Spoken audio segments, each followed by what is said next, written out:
Hello, Garland Nixon here with my partner in crime, Dr. Jim Kavanaugh, and there's false flags of flying in the wind and all other kind of miscreant behavior going down, but we're going to handle it. Let's talk.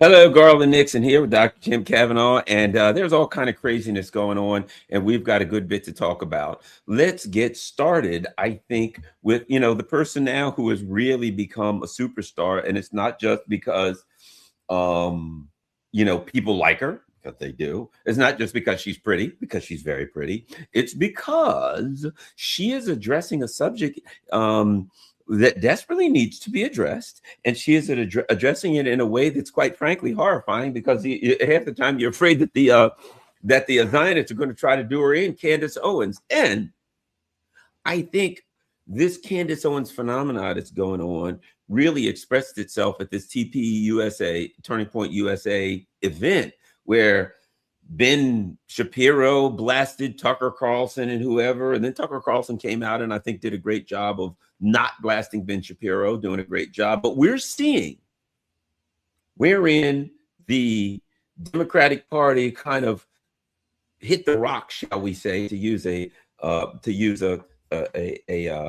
maritime analogy, slammed on the rocks of Zionism in November of 2024. We're seeing, really, I think the Republicans are doing it. It's more pronounced. It's more out in the open, and I think it's healthy. Your thoughts on what seems to be like the complete destabilization of American traditional party politics as a result of this sick and twisted fealty to Zionism. Jim Kavanaugh.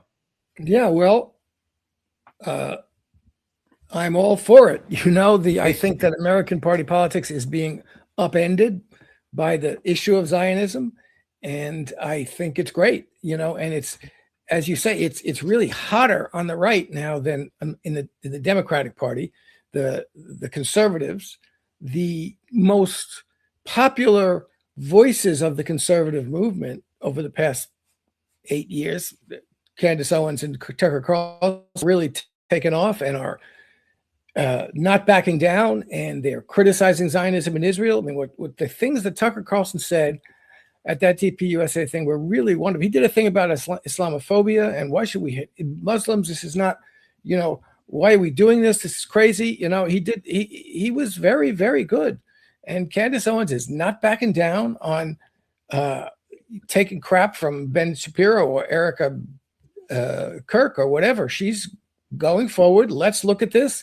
This is a crime that we all saw committed.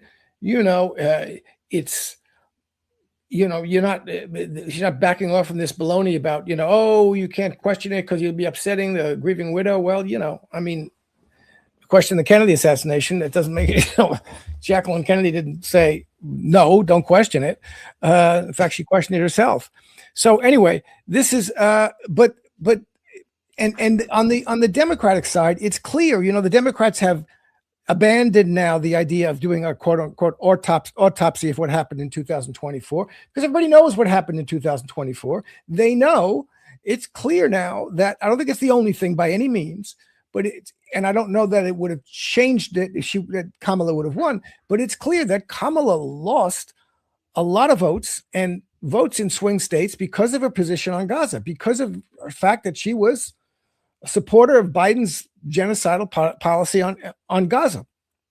So the Democrats don't, there is certainly in the Democratic base is over this, and they're going to, this is one of the things for them that they're going to insist on their candidates, I think, abandoning at least Israel and Gaza and what Israel is doing in Gaza, if not Zionism itself. But really, anti-Zionism now is, as I said 2 years ago, I hope this happens, and it's happened. There's an anti-Zionist political movement on the right and the left. But the Democrats on the national discursive stage are kind of avoiding the issue for the moment. They're letting it's much more heat and much more direct, blatant divisiveness on the Republican ranks. The Democrats know it's there, but they're trying to fake it out. They're trying to kind of ride it out, and they're going to play this little game, where I'm not taking, every candidate's going to say, I won't take any money from AIPAC. They'll take money from the 5 other Zionist organizations that will pop up and give them the money. Taking money from AIPAC does not mean you're not a Zionist and you won't support the Zionists. This really now has to be, in both parties, if people on the conservative right and people on the left that's being hidden by the Democratic Party have to demand of any candidate, you must renounce Zionism. You must say, I'm not a Zionist, and you must not send any more weapons or military aid of any kind to Israel. And, you have to support, and you can't support this crappy Trump Gaza rebuild ceasefire. There's no ceasefire here, and there's no plan to do anything else. But Israel has already annexed over half of Gaza. This is 47, 48 all over again, and we've got to renounce it. So everybody has to be on that page. And, it's going to be interesting to see how this plays out over the next 2 years between the elections in 2026 and in the primaries and what happens. It's great that this is happening, that this debate and this division over this question. This is a division of the House over the question of Zionism. It needs to happen. We need to help it happen. As I said before, only one of the few things that's going to stop the Israelis is if the Americans withdraw political support. That's going to take a lot to see happen, and we got to try and help it happen. One of the things that I think is interesting is in Europe, one of the things I've just said is, they had the illusion of democracy.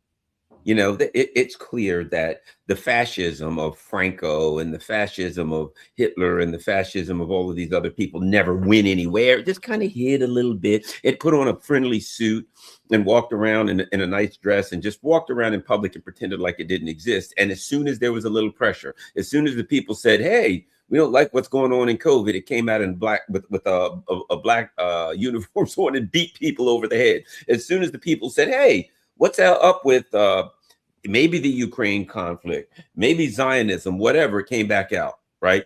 And it's just now people can see in Europe that they never really had a liberal democracy like they thought. What we're seeing is Europe for what it really is. And I think what's good to me is even Americans, this is the truth. It's not like this is something new. The truth and reality of things are being exposed. And I think what a lot of people are learning, something you and I probably already knew. And that is that the government works for the ruling elite. It don't work for you. It doesn't work for the working classes. It's not representing you. It's representing them. And when it comes down to it, as an example, the Democrats, hey, we want you to not represent this genocide and Zionism. We're the masses. Screw you. We'd rather lose. Trump, hey, Trump, America first. Forget Israel. Screw you. I don't work for you. So when it comes down to it, the politicians, these so-called middlemen, when the people say, I don't want something, they'll pretend that you got rights and all of that. But when it comes down to it, what Trump is basically saying, fools, you already elected me. I don't need your vote now. This is Miriam Adelson. This is who I work for, not you. You can deal with it. Who cares? And it's not, and I say that about Trump. It ain't Trump. It's the system is saying we're already in. So what? What are you going to do? Vote us out and vote the Democrats in? Just go right ahead. You're going to get, they work for the Zionists too, in case you haven't figured it out, suckers. Yeah, look, that's the case. As Jimmy Carter said, it's a oligarchy with unlimited bribery. And, the Zionist billionaires are that scene with Miriam Adelson the other day with Trump saying that, but he said that before the election. I put it in one of my articles about Trump's free speech fandango. He got up beforehand. Everybody should have not. If you were fooling yourself, you didn't understand this. That's what I say about Obama. You fooled yourself. You didn't know what he was going to do. Trump got up and said, the Adelsons were in the White House more than anybody else. I did what they wanted. I even gave them the Gaza. They didn't ask for Gaza for the Golan Heights, and I gave them the Golan Heights. So as if it's his to give. But that's Trump. But the business of Europe is important. I don't want to say they didn't have liberal democracy. What happened was for all of the Cold War years until the 90s, I mean, it was anti-communism. And in order, and the communist and socialist movements in those countries, Italy, France, these were strong movements, and anti-fascist movement in Spain. So they needed to mollify the working class. And in order to mollify the working class, they had to have real social democratic reforms. They have universal health care. They have labor standards that are very different. And they had freedom of speech. That was a big thing for the West. Look, we have freedom of speech. And it was a real, true pole of attraction for people. The West has freedom of speech. The Russians are banning the Beatles. I mean, the Soviets are banning the Beatles, whatever. And so that was but once the Soviet Union went away and the neoliberalism started to come in, which the socialist parties in Europe joined in with Reagan and Thatcher, and the neoliberalism started to come in, and it started to eat away at the industrial base and all of that, once the Soviet Union, all of a sudden they didn't need the freedom of speech anymore. Their freedom of speech now is something that works against them. Now, they're not interested in, they don't care about, they don't need to fend off the example of a post-capitalist society in Russia, because it's not, Russia doesn't call itself post-capitalist. Now that was for the past 20 years. So we can, and right now they're just giving up on all the famous civil rights and human rights that's supposed to represent it, that the West was supposed to represent it in contradistinction to communist societies or socialist societies. And during that whole period, they were able to change governments, regimes around the world, et cetera, et cetera. So they felt they felt very strong and confident enough. And now they're in a position where they're threatened because, first of all, there's a post-capitalist society, or at least professed. You got BRICS, post-capitalist society in China, which is and the BRICS movement, which is developing. So economically they're threatened, and politically they're threatened by the fact that the working classes know that life is getting worse. It's no longer, and in the United States, which did not have a strong social democratic society at all, but had the minimum Social Security and Medicare, and now, but you had this kind of idea that, it's an upward mobility. As you grow up, you're going to have a better life, but that's all gone now. So you have a threat. Nobody believes in the system anymore. Nobody believes not only what you say, but nobody believes that you're going to deliver a better life for people. Things are getting worse, and there's no possibility of, you can't have, the average age of buying a home in 1950 was like 30 or 25 or something. Now it's 40 if you can get a home, and people can't have homes. They can't have families. And there's no ending that. You can see very clearly the wealth inequality and the concentration of wealth. 10 people own 50% of the wealth of the country, or 100 people own 50% of the wealth of the country. It's absurd, and it's destroying. So, in that situation now, the political elites are threatened and have to shut down and censor free speech. They have to shut down and censor conversations. They're this very dangerous thing. Democrats and Republicans are on this thing about, we've got to do away with Section 230 of the which allows internet platforms to have free speech. Really, they do away with Section 230 of the Communications Act and make the internet platforms responsible for everything that everybody on them says. It'll do away with social media, and they're all going to do this on the basis of child pornography or anti-Semitism or hate speech or whatever. This is coming, and it's a very dangerous situation. We are in I want to say pre-fascist, but it's beyond pre-fascist at this point. That, you know, we're in the initial stages of a transformation to fascism, and everybody has to fight this, and it's very difficult to figure out a way of doing it. Yeah, you know, I think one of the good things that's happening, I don't know, or it's just a natural thing that's happening, you know, for those of us who have been preaching that they don't represent you. George Carlin's been saying that, right? These people don't represent you. Okay. And now even the people who believed it, no, we're America, the government's looking out for us. Biden's going to look out for us. Trump's going to do a great job and look out for us. Obama's going to say, you know, hope and change, all these things are coming to say, well, we don't want this. And they're starting to get the script. Who cares about that? This is what you're going to get. Yep. And what's interesting now is Trump named an anti-Semitism czar. Have you seen this guy? Yeah, I did. And I'm like, so I'm a black person. And I'm not saying we need a racism czar, right? But, you know, I'm not, what the hell would a racism czar do, right? Number one. But number two, Jews own slaves. You didn't have a czar for the people that own slaves before you have a czar for the people who actually were slaves. None of it makes sense, right? But it's right. What this is the other part. This whole fake anti-Zionism means anti-Semitism thing.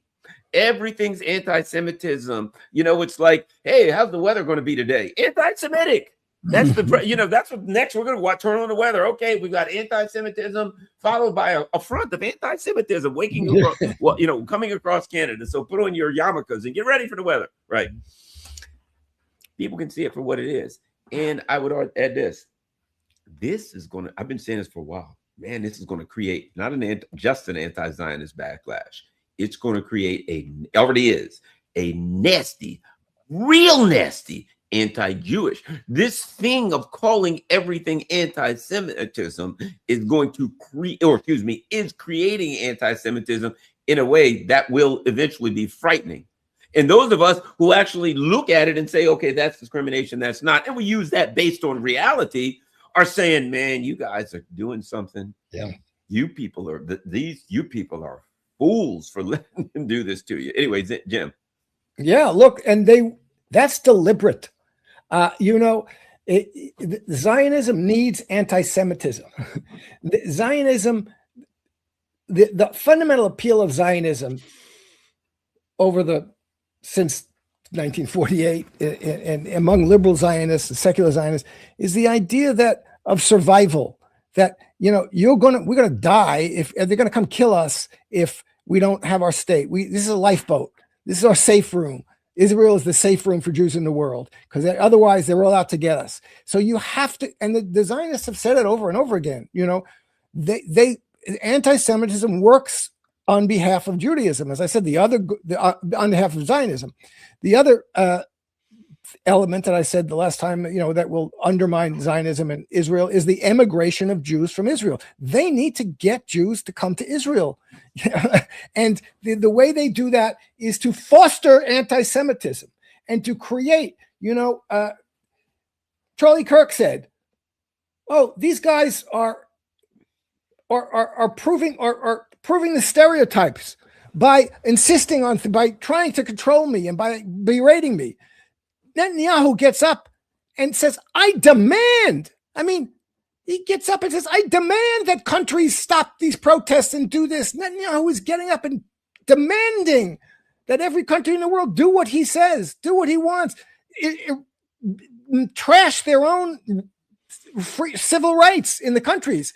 That doesn't look very good. You know, Donald Trump gets up with Miriam Mendel, says, look who controls me. Look at the rich Jews who control me. This doesn't look very good. You know, you've got 2 years of killing people. And right now, you're killing people in Gaza. There's no ceasefire. There's a slowdown, but not a ceasefire. Israel is killing as many people it wants in Gaza every day. Just blew up a wedding with a wedding in it yesterday. Blew people to bits in Gaza. That was a violation of the ceasefire. Worse than the Bondi massacre. But things like the Bondi massacre are things that are raw meat for the Zionists. And that's what they're doing. They're saying, as we have to come in, Mossad has to go to Australia and investigate this. And Australia has to stop allowing pro-Palestine demonstrations. And England has to stop allowing pro-Palestine, because that's it. Look at this. This proves that Zionism is anti-Semitism. This is, and it's, many Jews in the world are standing up against this and will continue to stand up against this. But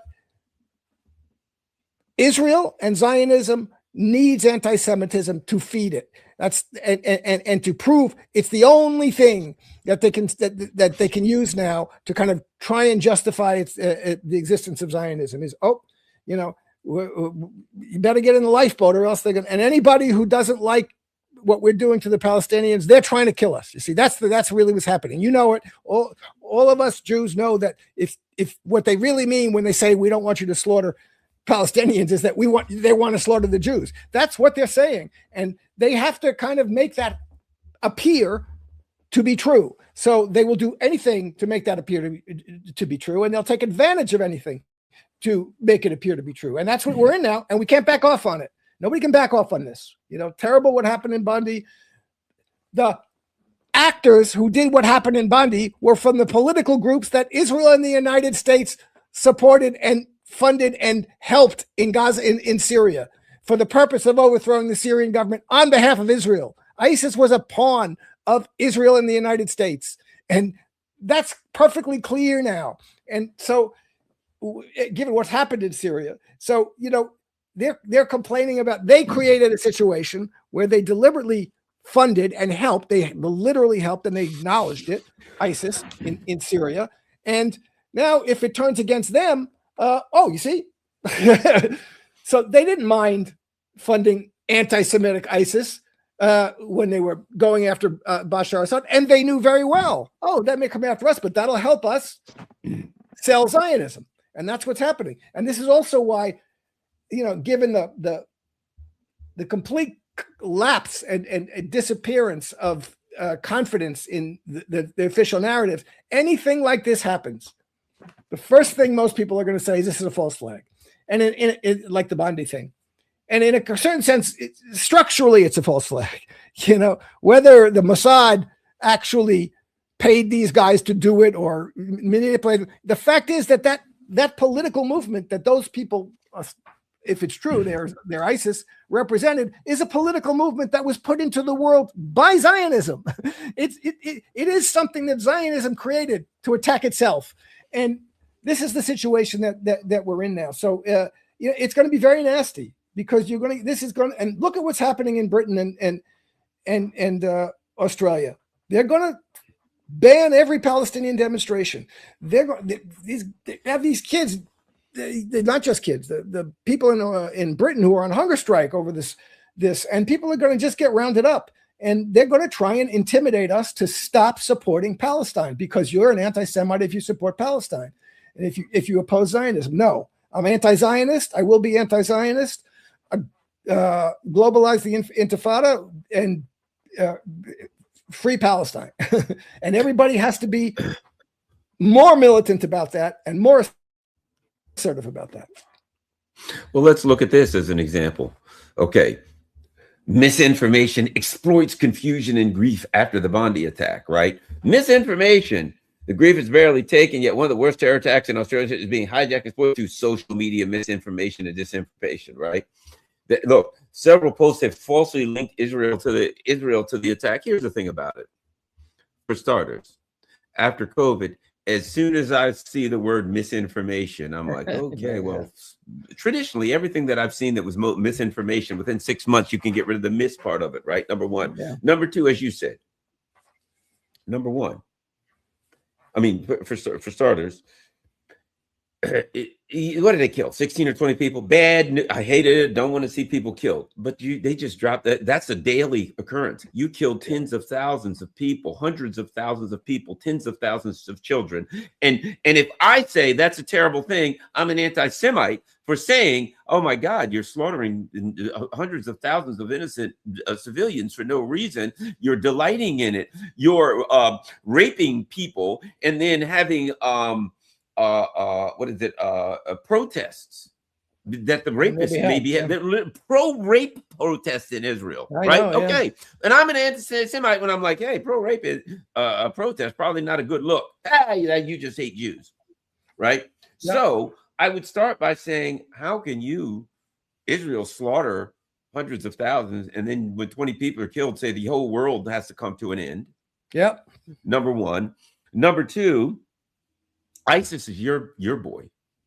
In the same way that Al-Qaeda was our person, our group, and when Al-Qaeda hit the towers, allegedly, everybody said, well, they're our group. Shouldn't we be suspicious? Shouldn't we suspect a false flag? Wait a minute. ISIS attacked Russia at that music concert. ISIS is always attacking Iran. ISIS attacks the U.S. and Israel's adversaries, but never attacks the U.S. and Israel. Right. And every now and then when it does, it's very conveniently works out. Listen to this. The one time they supposedly attacked Israel, Israel immediately blamed it on Iran. Yeah. Thanks, ISIS. Thanks for giving us cat's belly. U.S., you got to attack Iran because ISIS now, who just attacked Iran recently, now works for Iran. Yeah. This is a very convenient pawn. So when you look at that, when I look at that, knowing, for instance, that Israel, as admitted by MI5 and MI6, was complaining because the Israeli embassy, they said, didn't have enough. They said the Israeli embassy didn't have enough protection and security in London. So they did a false flag and they ignited a car bomb on the street next to the Israeli embassy in London. And then they blamed, now how convenient is this? Then they blamed a Palestinian support group in London that they hated and wanted done away with anyway, right? Yeah, sure. And Israel, MI5, MI6 later came out and admitted the whole thing. So why wouldn't somebody look at that and say, well, your history of doing these things. Well, wait a minute. Would Israel do it? What about October 7th? Did they kill their own people on October 7th? It's pretty clear they did. So why wouldn't somebody, a reasonable person, forget false flags and conspiracy theorists, look at that and say, based on the history of what the Zionists have done, it is not unreasonable to assume that they did this. Whether they did or not, neither of us know. But it's not a crazy conspiracy theory to look at it and say, well, they've done this kind of crap before. Yeah, they have history of doing it. They did it in Egypt, the Lavon affair. They did it in Iraq. Precisely because they had to get the Jews of those countries to leave and come to Israel. They did it, I think, in Argentina. So there's a history of that. Exactly. You can't get away from that. So, I don't know what happened in Bondi. I know, I tend to believe that these two people were ISIS sympathizers of some kind. But again, that doesn't, and as I say, it's structurally the case, because as you say, ISIS is Israel's boy. I mean, Israel absolutely supported ISIS in Iraq. They said it. They admitted it. The defense minister, oh yeah, with ISIS, we take care of them. When they get hurt, we help them. We put them back into battle. We stitch them up and throw them back into battle. And they said, well, would you do that for, because we're great humanitarians. That's why we do that. Would you do that for Hezbollah? No. That's different. So, again, and that's and ISIS, it's like, again, ISIS has nothing to do with Iran. Iran is totally different situation, different kind of Muslim Islamic ideologies, and they're against each other. And so, this is something that the Al-Qaeda ISIS groupings were created by Israel and the United States to fight against the Muslim regimes, or the regimes in Muslim lands that were the biggest supporters of the Palestinians and the biggest threats to Israel, which were Iraq and Libya and Syria. And they were proxies of the Americans and the Israelis on that. They were proxies of Zionism and American imperialism. So if that's who did the job at Bondi Beach, then it's the proxies of Zionism that did the job at Bondi Beach. So this is whatever the two people in it were thinking they were doing, that's what they were doing. So, this is something that we're in a nasty, it's going to get nasty about this, because they're going to use this. They are using it successfully, because the governments, the Western governments, are completely complicit in it. They've been complicit in the slaughter of Gaza. They've been complicit in the ongoing slaughter of Zionism since 1947-48. And they are going to try and shut us up. And they're going to try and they are putting people in jail. And Great England, UK is putting people in jail for expressing opinions against Israel and pro-Palestinians. And everybody from Hillary Clinton to Marco Rubio wants to do that here, and they will do it. And the Labour government in Britain is doing it, and the governments of Germany is doing it, etc. So this is a big fight we have on our hands to try and save some kind of free speech and to try and advance the cause of anti-Zionism that has grown up in the United States in the past couple of years and in the Western countries. I also think we're seeing the MAGA movement as it exists, veer away from Trump. And as I've said, for people who are listening now who haven't heard, this is my feeling on MAGA. MAGA was the Tea Party. The Tea Party started off being pissed about the bailouts, about the Bush and Obama bailouts. That's when the Tea Party formed. And the Tea Party was pissed, and they were kind of figuring out what they were. Were they populist? Are they went some stupid things and some things I might agree with. Okay, and Trump comes along and commandeers them. Hey, this is MAGA. And the Tea Party, that Tea Party is what, and this is my opinion, lined up behind Trump. And the liberals all just called it, they dismissed it. MAGA is nothing but a cult of personality. I never thought it was. I thought Trump came in and saw an opportunity. Not that Trump's an opportunist. He saw an opportunity. And he jumped all over it, as opportunists will. And but I think even Trump, he was like, yes, I could kill somebody on 7th Avenue and I could commit a genocide and they still follow me, right? But whatever.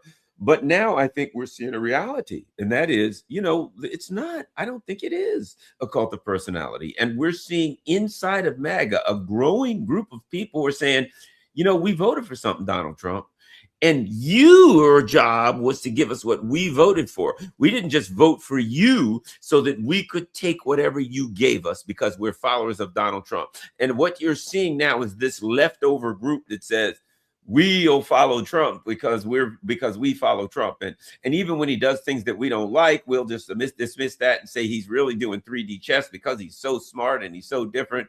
And then he's really in the end going to, come get all the bad guys and do all the good stuff. But there's that's small a group. And the Candace and Tucker people are like out there. And I think Candace Owens, as I said, she's a big figure right now and a very important figure in politics, maybe like the most important figure. It was Tucker Carlson, but right now, I don't know how long it lasts. I think she's carrying the banner, Jim. Well, look, I think there is, I don't know the proportion of it, but there is the MAGA movement has largely been built around a cult of personality around Trump.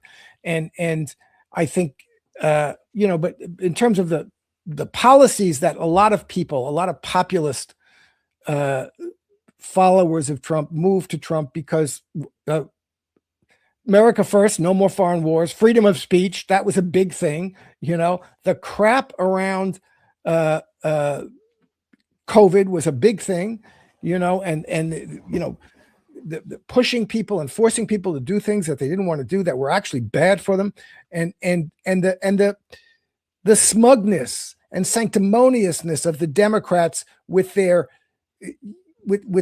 later versions of DEI and all of that stuff, which they did in the most sanctimonious way, when they turned what was real civil rights movements into guilt-tripping, censorious, shut up, racist, movements was really what drove people away. Now, Trump is showing you that he's not anti-war. He's not America first. He's Israel first.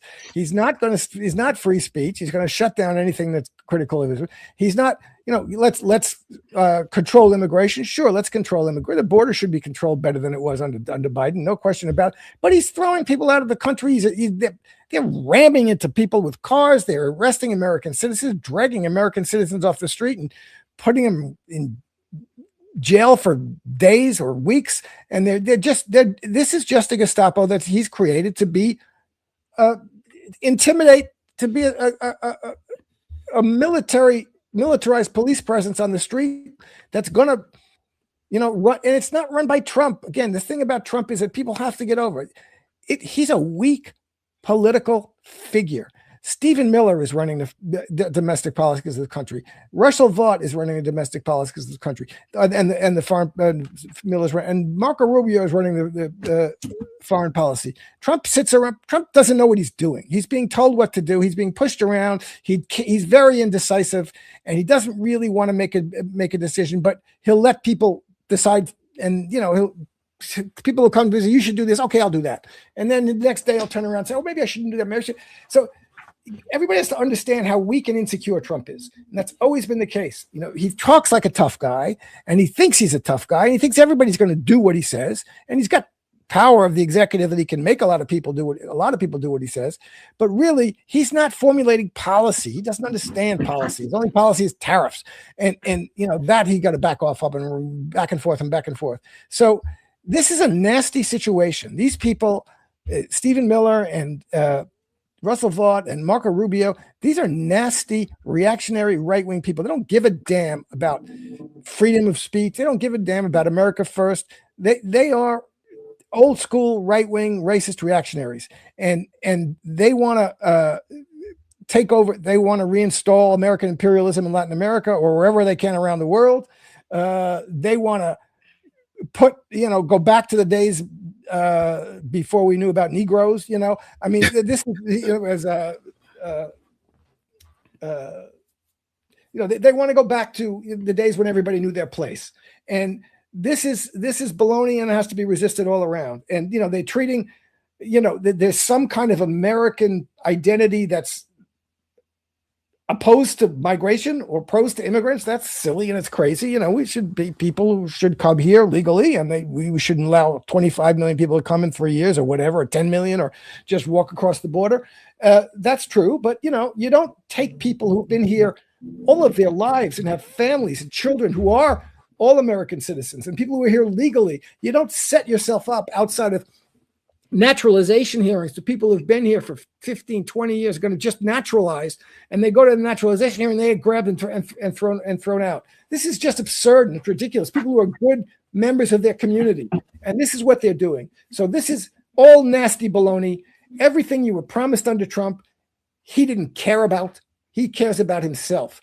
And this is the point. I saw this thing the other day on Breaking Points where Sagar Enjeti was talking about what he's doing to the White House and how many conservatives are very upset about it, because this is an American institution, the White House, and he's building this huge, horrible ballroom, which is bigger than the White House, and he's just destroyed it.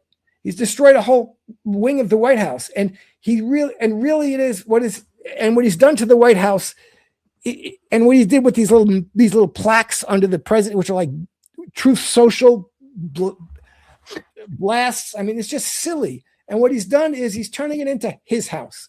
This is the president's house now. This is Trump's house. This is my house. I'm going to show you what I want to do. So he really is a silly, childish narcissist who is politically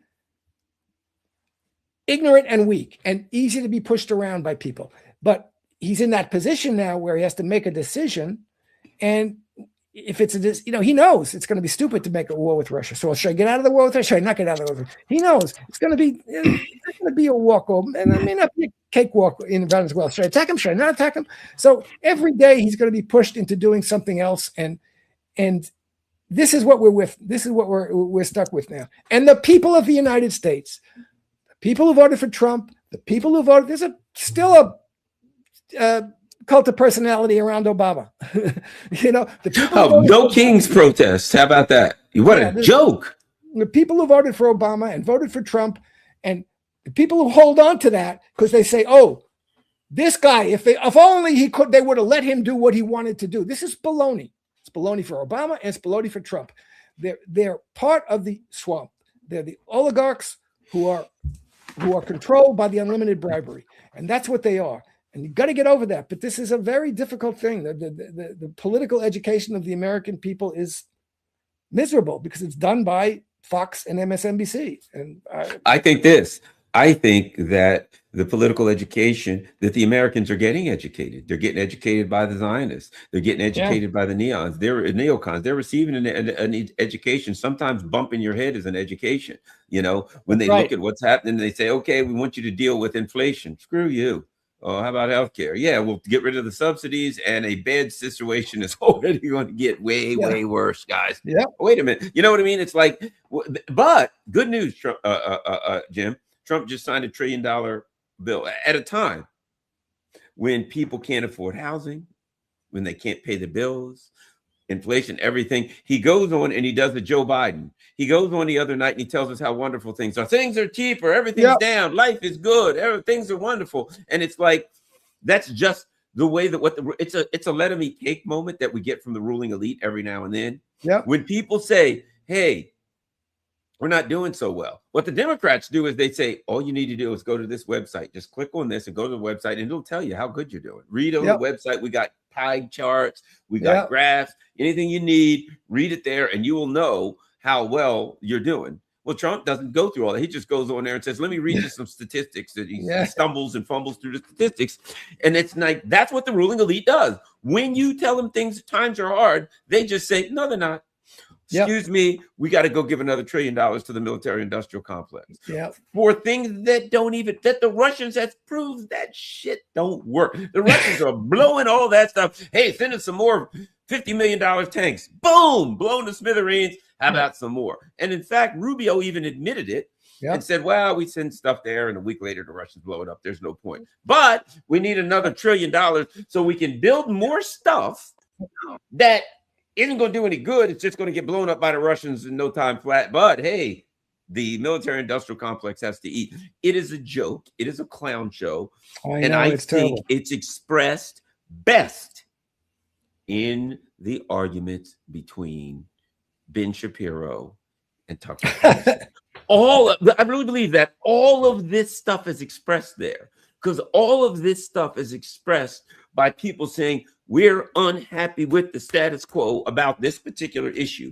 And mouthpieces like Shapiro don't just say, let's talk about it. Screw you, you jerk, you idiot. Somebody come in and shut this man down, arrest him. How dare he say these things? That's where the whole thing is expressed of regular old people saying we're unhappy with the status quo. And they just send some puppet to shout you down and threaten you. And then they tell you, if you want to come into the United States, we got to look at your social media and your email for the last 5 years. That's they're going to do that to the people. Well, they're already looking at ours. Never mind.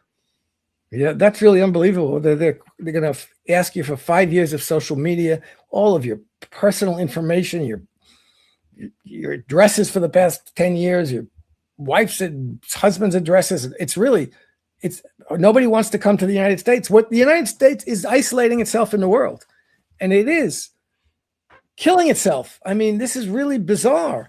And again, this is a kind of xenophobia and just exceptionalism that, we don't care about the rest of we're so powerful and almighty that the rest of the world can go fuck off and we don't want to have anything to do with it. And if they don't like us, that's too bad. JD Vance said about when they say, well, you're blowing people up with ships like that's a war crime. He goes, I don't give a shit what you call it. So, we don't give a shit. They don't give a shit what you call it, whether we're committing war crimes or not. They don't give a shit. And they don't give a shit whether you starve or not. They don't. They'll give it only a shit so far. JD Vance gives a shit because he might want your vote. So he's going to try and keep you on it. It's like the Israelis keep the Gazans on a certain number of calories per day. They want to keep you on enough calories a day so that you'll stay alive to get to the polls or vote. Or go die in a war for them. That's the best case scenario. This is you got, and this is what people. Again, you're right. This is what people learn from. But the problem is the political system of the country doesn't give them anywhere to go. They're going to bounce back to the Democrats. They got nothing else to do. You can't have a third party in this country that works. It's very, very bad. And so people should be in the streets. People should storm the Capitol. I have nothing against storming. Well, depending on what you're storming it for. I mean, and I don't want to storm the Capitol. That's a setup, the way I think January 6, 2025 2017. Well, it was mostly FBI agents in the crowd anyway. They stormed their own Capitol. But we need to have a political movement, and we need to have a political leadership that is able to translate all of this. People knowing they're getting screwed. Look at the farmers in the United States are getting screwed by this crap. And I just saw this thing the other day. It's not just the tariffs. It's the consolidation of the farm input companies, the companies that sell fertilizer and sell equipment. There's 2 or 3. They're raising their prices. So farmers can't make any money because the people they need to buy equipment and fertilizer and seed from are raising their prices because they've all consolidated so much. So, and what are you going to do about that? You need to transform the economic system of the country. And you're not going to do it by building huge. It doesn't mean build $1 billion AI center that's going to take all your electricity and water. You need to build things that produce the things that we need and give people good wages to do that. If you're going to say, oh, we don't want migrants working in the farms, then you're going to have to pay Americans to work in the farms, and you should pay That's right. I don't think we should take in the help to do the bad jobs. We should do it. We should have a way of doing it ourselves. But that means you have to pay. This requires taking control of the capital wealth of the country from people like Elon Musk and Peter Thiel and all these greedy Jeff Bezos. This means they should stop. First of all, we have to plan. We have to have a system of economic planning like China does, where we decide what we want to build and we put public money into it. I would argue this. We do have a system of economic planning, except the planning is done on Wall Street. You know what I mean? That's the thing about it. If you have a system of economic planning where the planning is how can we make sure that everybody eats and people have a house and everybody has health care, or the thing basics, the people have basic things. That's we need to plan. Okay. But when Wall Street does the planning, they're going to plan how they can do derivatives and asset-backed securities and credit default swaps and make a fortune. They're going to plan how they can close all of the factories and send them overseas so they can get your job. They're going to plan how they can get rid of your, I'll put it like this. When they cut healthcare and when they cut this thing, that's a way of taking more profits, because all of them, what gets lost is this. Elon Musk, he makes a fortune off government contracts. Here's a guy who went around, Doge, we're going to save the government money. Dude, you got like billions and billions of dollars in government contracts, but for some reason, you won't hand yours in to save the government money. You want to lay off some soccer mom that works for the Department of Environment in Greenbelt, Maryland. Yeah. So that we got to save her $80,000, $70,000 a year salary, but not your $5 billion contract with NASA, $4 billion contract with this and that and satellites and everything else. So what we've got is a system where there is planning, but it's the planning by the ruling elite. Everything is for them. We got no rights. We got no First Amendment rights. We vote. Now, let me ask you this. I think this is going to be a dangerous time. It's coming to my attention more and more, and I suspected this, and I predicted this, that as we went into the midterms, these people are going to be challenged. They're going to be challenged by anti-Zionists. There's an anti-Zionist pack that's growing, AZ pack. Yeah. I know people that are running. I know people that are planning on announcing running. I've had people contact me, hey, will you come to my thing? I'm announcing running. There's going to be, both on the right of the left and right don't even apply the way we traditionally knew them in the U.S. anymore. Both Republicans, Democrats, independents, you name it. There's a whole lot of people that are going to be challenging these people. And that's when you really force the machine, because the machine will say, yes, we're a great, a democratic society, and we're a liberal democracy, whatever you want to call it, republic, you name it. But if they wake up and they see a bunch of anti-Zionists and people like the anti-war people, whatever, running that could win and go to Congress, I think they'll shut it down. Yeah. Good, Jim. Yeah.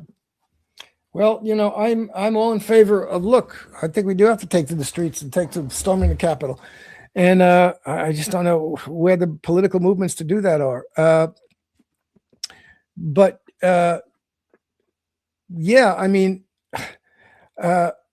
it's true that people are going to challenge them in the primaries, and that's good, and I want to see that.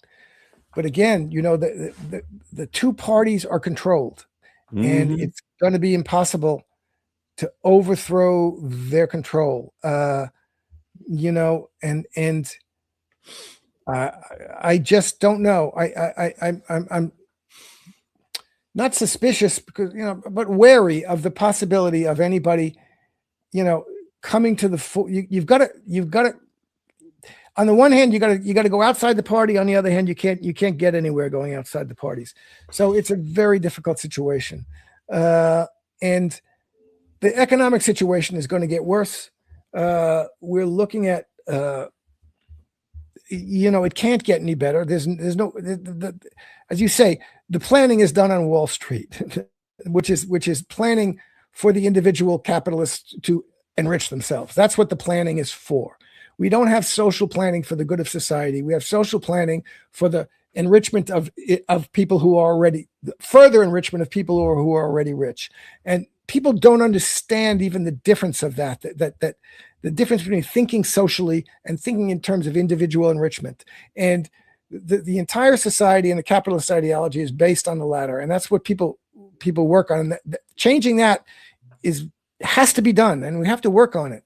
Now, the issues of Zionism and war, these are easier to see, and people are going to run against it, and I'm all for it. No war in Venezuela. This is baloney. Got to stop this. No war on Cuba. No war on Russia. You know, no war on Palestine. We got to get out of these things. This is a waste of American lives and treasure that we have no business being in. And, you know, we should be building our own society. So all for America first in that sense. And people will. This is what's going to happen. They're going to be people running in primaries that are going to defeat, I think, if the elections are fair, which is another story, but that are going to defeat some established figures in both parties, and that's what has to happen. But again, and healthcare. I mean, look at what the Republicans are doing with healthcare. With the Democrats, Affordable Act is terrible. It is 100%. It was Obama's Republican act. He said it was a Republican act. He said it was Mitch Romney care in Canada, from Massachusetts, and he did it in order to save the private health insurance industry. That's what it is. It's a big subsidy for the private health insurance industry, and it has helped the private health insurance industry grow. The private health insurance industry is are going to tell the Republicans, you should pass these subsidies because they want those subsidies. American people are not going to be able to pay the premiums if they don't have those subsidies. So the answer to that is not. But the Democrats this is like Gaza. This is an absolute minimum. You must be in favor, really work for, not backing off on it like Bernie Sanders did because my friend Joe Biden got in. You got to hold you got to insist on Medicare for all. You got to insist on your Democratic media, whatever the damn it is, with CNBC. You mean CBS? Yeah, with Barry Weiss on your allied media explaining and promoting Medicare for all, single payer, universal coverage. But then you have to come up with a plan because of the growth of private health insurance industry under the Affordable Care Act. There's millions of people being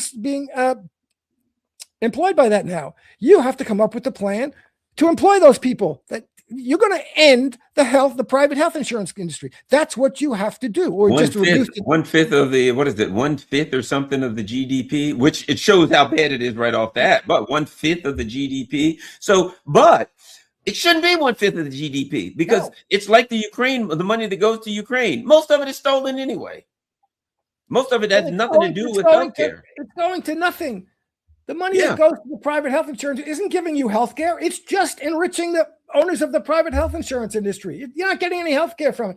I see these people. I don't want the government controlling my health care. Oh, you want United Healthcare controlling your health care? You want Aetna controlling your health care? You want these people controlling your health care? How stupid can you be? No, you don't. You don't want that. You're paying them enormous sums. And the only way you're going to cut the costs and control the costs of this is having a single payer, which controls the costs. And they don't want public for-profit health insurance doesn't want to control costs. They want to increase profits. That's their job, is to increase profits, not control costs. The business model of the health insurance companies is collect as much premiums and deny health care as much as possible. That's their mandate. That's their intrinsic business model mandate, to deny as much health care as possible. What is that? Why do you have those sitting between you and the doctor? You want the government? The government pays. The government will pay. The government doesn't have to make a profit. And the government can tell you, can determine prices, and should determine prices. It's not a market thing. You can't go to the hospital the way you go to the supermarket and say, oh, which can of spaghetti sauce should I buy today? You go to the hospital when you're sick and you need something, and you don't know from one spaghetti, one drug from another, or one surgical. This is something that's not a market situation. You can't sit back and determine, decide which brand of spaghetti you're going to buy. This is ridiculous. So, and that's not what happens. It's that health insurance companies that do it for you now. So this is ridiculous. But again, this is the capitalist ideology. Oh, I know I pay my tax. It has nothing to do with taxes. Forget about taxes. It has nothing to do with taxes. Really, everybody get this straight. The government can pay for this without taking any taxes out of you. Get rid of payroll taxes. Get rid of them. You still get Medicare for all, and you can get Social Security and everything else. Government doesn't have to take taxes for that. We take the money from the wealthy to control inflation and inequality, and to stop the inequality. But we have to think about this, and people got to get on this page. You can't have this. There's no excuse. No excuse. We're the only country in the world, the only advanced industrial country that has medical bankruptcies. People are dying. If it's any consolation to you, Bill, to Jim, based on what I've seen recently in Europe, they're about to lose all that stuff too. Well, based on what I've seen in Europe now, they're about to lose it all, because they're going to pretty much screw themselves. They're like taking out loans to go to Ukraine. They're borrowing every dime they can to go to Ukraine. So based on what I've seen, I think no. But in Britain, they're trying to undermine the National Health Service. Go ahead. But other countries, I think Denmark, the Scandinavian countries, they're not. I don't see them yet doing that, undermining the universal health care the way they have in Britain. And I just don't think they'll be able to afford it. I think they're going broke. Based on what I've seen, I don't know. I may be wrong, but I think they are. One of the things that's happening as a result of the Ukraine conflict is that they are completely that these European countries are going to become, like economically desolate, that they're pretty much screwed. And we'll see. We'll see. I don't think that's the case for. Again, it's not the British pound is a sovereign currency. They can pay for everything. That's not a question of the money. These countries can pay for their health care. The governments can pay for their health care. The ones in the Eurozone may have a little different situation because of the euro, but even then, this is they're going to undermine. There's going to be a pressure to undermine the social services of the countries, but it's going to be hard to get away with that in most of these countries anyway. But we can do it here. This is, and they still, we have nothing like that. They have nothing like that. People don't. There's no such thing as medical bankruptcy. There should be no such thing as medical bankruptcy in the country. And as I say, anybody who is opposed to universal health care has to name the persons that they think should die for lack of health care. And if they don't name their own children, their own partners, their own parents, then they are hypocrites and should sit down and shut up. They're just sitting around saying, I don't think this is ever going to happen to me, so I don't care if someone else's parents or someone else's child died for lack of health care because I didn't have money. Because they have money. If you think your child should die of health care, should die for the lack of a dime, then you are honestly in favor of single-payer health care. You're honestly opposed to it. You're honestly in favor of the private health insurance companies. But I want you to say it out loud so that your father and mother and brother and sister and child can hear. If you don't have a dime, if you're short a dime, you can't go to the doctor. Die, too bad. That's capitalism. That's the wonderful way of doing things. So that's the situation. And that's a principle. And that's exactly what we have to be adamant about. This is not about, and you have this or that much subsidies for the private. No, there should be 0 people who die for lack of a dime, for lack of money. You can die because you're sick. You can die because you're too sick to take care of. You can die because you can't get to the hospital in time. You can die for 1,000 reasons, but not because, I'm short $100. I'm short $1,000. I'm short a dime. Therefore, I can't get the treatment. If that's what you want, then you say it. And I'll challenge anybody who opposes single payer health care. Tell me the names. Give me the names. And if it's not your child or your mother or your sister or your wife or your husband, then you're a hypocrite. And you're just sitting around telling me, I don't really believe that's going to happen to me. I don't see myself losing my health care. So if it's okay, but this is what's happening to people in the United States. A lot of people who 2 years ago or 3 years ago never thought it would happen to them are saying, oh my God, this is happening to me. People who make $100,000 were paying $10,000 a year for health care. And okay, this is, everybody should be paying for their health care. Now, all of a sudden, they're going to pay $25,000 for it. Say, what the hell's going on here? So this is it. Yeah. So if that's you, if you're one of the people who thought when you were paying $10,000, now it's $25,000, what's wrong with this? Well, what was wrong with it before? The same thing that was wrong with it before. It's not okay. It's no more okay for you to. It's no more worse that you now you can't afford it for $25,000 than it was a year ago when someone else couldn't afford it at $10,000. This stinks, and every other country in the world, every other major industrial country in the world has done away with it on principle, and we can and we must. And it's not a matter of money. The money is there. Well, and it's always another trillion. We just again, Trump runs just like Obama. I'm going to do these wonderful things. We're going to what's he say? I'm going to run, and we're going to cut the Pentagon budget by 8% a year, and that'll give us, over the course of time, 32%. He comes in the first year, 150 billion increase, and then brags about it. Yep. Yes, we've got $1 trillion military. Again, that's always a big scam because you can brag about. Here's the thing. This is how much I spent on the military, which means we have a great military, as opposed to, I'll put it like this. I could go buy an old beat up 1973 Pinto and give somebody $300,000 for it and brag that I got a $300,000 car. I do, but I got a 72 Pinto. You know what I mean? Pinto, right? No matter what, I got a Pinto. Mm-hmm. So my point, or 82, whatever year it is, I got a Pinto, right? So what they do is they pretend that because they're spending a lot of money, that means that they have great weaponry, which I don't want them to have weaponry anyway, because they're starting a lot of wars. Yeah. But all they're doing is he's bragging about the money laundering. When they talk about all the money that's being stolen, we can't send this money to Kiev because it's being stolen. Oh, really? You think that's not happening in the Pentagon, in Lockheed Martin? Kiev is a reflection. Mm-hmm. It is a reflection of the U.S. military-industrial complex. It is exactly the U.S. military-industrial complex. Yeah, no, that's exactly right. What the grifting of Zelensky and his pals off of the American money that's coming in there, that's legally done by the defense contractors in the United States. When they're charging you $1,000 for a hammer, that's a grift.